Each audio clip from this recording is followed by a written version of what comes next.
Size එකෙන් පොඩි වුණත් ලොකු වැඩ පෙන්වන ලයිට් එකක් ඔයාලගේ ටැංකියටත් සෙට් කරගන්න ඕන නම් ඉතින් මෙන්න මේක තමයි ගැලපෙනම ප්‍රොඩක්ට් එක ඔයාලගේ ටැංක් එකට. ඉතින් මේ ලයිට් එක කාටද යූස් කරන්න පුළුවන් කියලා අහුවොත් සාමාන්‍යයෙන් පොඩි ටැංකි තියෙන කට්ටියට සහ බෝල් වල මාළු එහෙම හදන කට්ටියට මේ ලයිට් එක හොඳටම ගැලපෙනවා. ඉතින් මේ විදිහට ඩොක් එකක් හම්බ වෙනවා. මොකද මේකට එන්නේ USB port එකකට කනෙක්ට් කරගන්න පුළුවන් විදිහට තමයි ලයිට් එක එන්නේ. මේ ලයිට් එක ඔයාලට ඕන පැත්තට ආංචෝ 360ටම වුණත් කරකවලා තියාගන්න පුළුවන්. ඒක ගැටලුවක් නැහැ. ඉතින් USB port එක නිසා ඔයාලට power bank එකට උනත් කනෙක්ට් කරලා මේක යූස් කරගන්න පුළුවන්.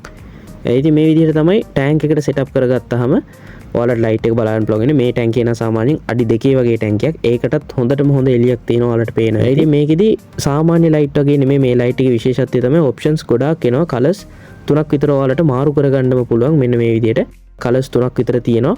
ඔයාලට අවශ්‍ය විදිහට ඒක මාරු කරගන්න පුළුවන්. ඔයාලට පවර් එක වැඩි නම් ලයිට් එකේ පවර් එක අඩු කරගන්නත් පුළුවන්. පවර් එක මදි නම් පවර් එක වැඩි කරගන්නත් පුළුවන්. ඒ වගේ ඔප්ෂන්ස් ගොඩක් එන නිසා මේ ලයිට් එක ඉතින් ඔයාලගේ ටැංකියට හොඳටම ගැලපෙනවා. මේ විදිහට ප්ලාස්ටික් එකකින් තමයි එන්නේ මේකේ සම්පූර්ණ කැලි ටික ඔක්කොම. ඔයාලට එතන තියෙන අර ඇනේ බුරුල් කරලා පීතුරට තියලා තද කරගන්න විතරයි තියෙන්නේ. අවශ්‍ය කට්ටිය ඉන්නවා නම් අපිට WhatsApp message එකක් දාන්න.